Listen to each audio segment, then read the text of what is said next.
नमस्कार दोस्तों, क्या आप जानते हैं कि मुंबई में वर्ष 2008 में हुए टेररिस्ट अटैक को 14 इयर्स कंप्लीट हो गए हैं, लेकिन आज भी उसके जख्म देश के हर आदमी के दिलों में जिंदा हैं।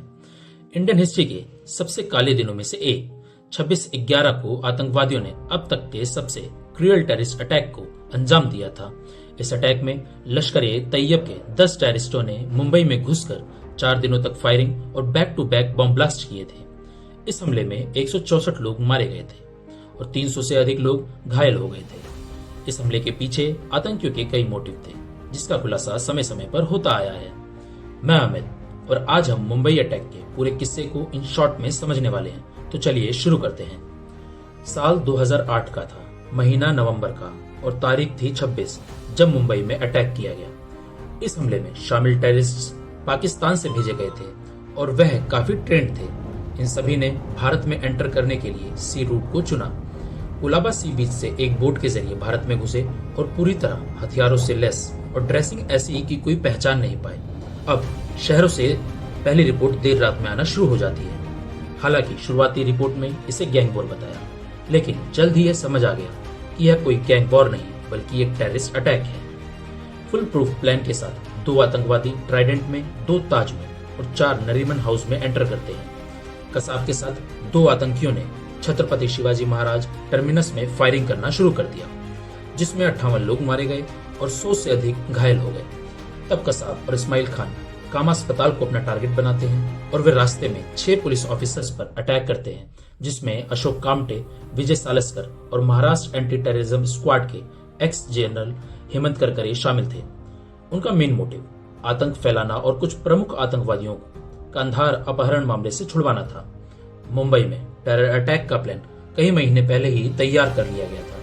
इस अटैक में शामिल आतंकवादियों ने भारत बांग्लादेश बॉर्डर से खरीदे गए 3 सिम कार्ड्स का यूज किया था। ऐसी भी रिपोर्ट थी कि एक सिम कार्ड अमेरिकी स्टेट न्यू जर्सी में खरीदा गया था और आतंकियों ने मुंबई में एंटर होते ही ताज होटल, ओबरॉय ट्राइडेंट और नरीमन हाउस में अटैक बोल दिया था। ताज होटल में लगभग 6 विस्फोट हुए और जिसमें कई लोग मारे गए। आतंकियों ने 4 दिनों तक लोगों को बंधक भी बनाए रखा था और उनमें से कई लोग तो अंधाधुंध फायरिंग में मारे गए। मुंबई में अलग अलग जगहों पर किए गए इस टेररिस्ट अटैक में लगभग 64 लोग मारे गए थे और 600 से अधिक लोग इसमें घायल हुए थे। इस अटैक में सभी टेररिस्ट भी मारे गए, लेकिन मोहम्मद अजमल आमिर कसाब को जिंदा पकड़ लिया गया। आतंकवादी अजमल कसाब के खिलाफ arms act, unlawful activities prevention act 1967, explosive act 1884 जैसे कई एक्ट्स के अंदर केस फाइल किया गया और जिसे यरवदा जेल में 21 नवंबर 2012 को फांसी दे दी गई थी। इस हमले में रिटायर्ड फौजी तुकाराम ओम्बले और मुंबई पुलिस के असिस्टेंट सब इंस्पेक्टर ने टेररिस्ट अजमल कसाब को पकड़ने के लिए अपनी जान दे दी। ओम्बले ने अपनी ड्यूटीज को फॉलो करने के लिए जो बहादुरी और वीरता दिखाई, उसके लिए उन्हें अशोक चक्र से सम्मानित किया गया था। आपको यहाँ यह बता दूं कि जमात उद दावा का सरगना हाफिज सईद 26/11 के मुंबई अटैक का मास्टरमाइंड था, जिसे आज तक पाकिस्तान बचाता आया है। इस हमले में आतंकियों को मार गिराने में मरीन कमांडो ने भी इम्पोर्टेंट रोल निभाया था और कमांडो सुनील यादव को बचाते हुए एनएसजी के मेजर संदीप उन्नीकृष्णन शहीद हो गए थे, जिन्हें ताज में रेस्क्यू ऑपरेशन के दौरान पैर में गोली लग गई थी। लेकिन 29/11/2008 को finally NSG national security guard ने सिचुएशन को अपने कंट्रोल में करते हुए ताज की सुरक्षा की और ये हमारे सोल्जर्स ही थे जिन्होंने अपनी जान पर खेलकर इतनी बड़ी घटना से देश की सुरक्षा की।